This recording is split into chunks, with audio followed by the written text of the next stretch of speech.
kumalat na sa ilang bahagi ng mundo ang sakit na Middle East Respiratory o coronavirus o mas kilala sa tawag na Saudi SARS.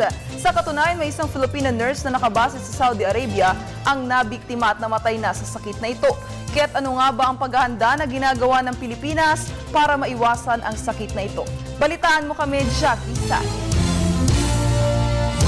Sa kabila ng pagkamatay ng isang Filipina nurse sa Saudi Arabia dahil sa sakit na Saudi SARS, siniguro naman ng Department of Health na walang nakapasok na Middle East Respiratory Syndrome coronavirus o mas kilala sa tawag na Saudi SARS dito sa Pilipinas. Ayon kay DOH Program Manager for Emerging and Re-Emerging Diseases Lyndon Lee Sui, aktibong pinapatupad ng kanilang ahensya ang surveillance system for diseases at wala pang naitatalang kasong MERS-CoV o Saudi SARS na nakapasok sa bansa. Kaya't ang panawagan ng DOH, maging alerto at patuloy na pag-ingatan ang kalusugan kahit na wala pang naitala o pinaghihinalaan man lang na kasong MERS-CoV sa Pilipinas.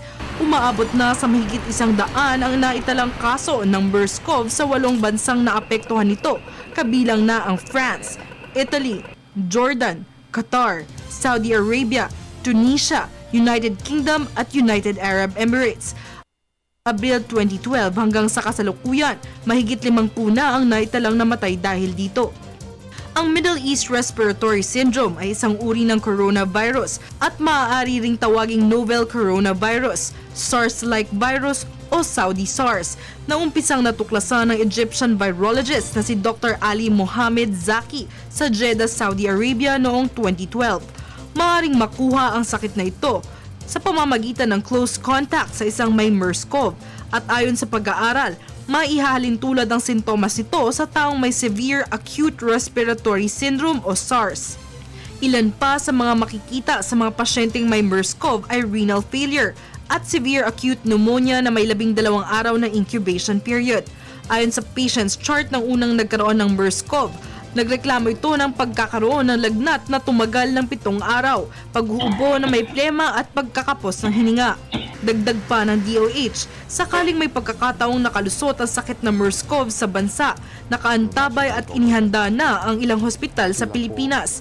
Nakiisa rin ang Bureau of Quarantine sa NAIA para agad na mamonitor ang mga pasaherong pumapasok sa bansa, lalo na ang mga nagmula sa Saudi. Pinaalalahanan ng DOH ang mga pasaherong mula sa Saudi na magpatingin sa kanilang mga doktor, lalo na kung sila ay makakaranas ng SARS-like symptoms sa loob ng 10 araw. At para sa mga mamamayan, laging pangalagaan ang kalusugan. Mas mainam na ang prebensyon at pagsasagawa ng precautionary measures, gaya ng hand washing at pag-iwas sa masisikip na lugar kung saan maaaring magkaroon ng contact sa may dala ng sakit na ito. Para sa Telebisyon ng Bayan, Jackie Say.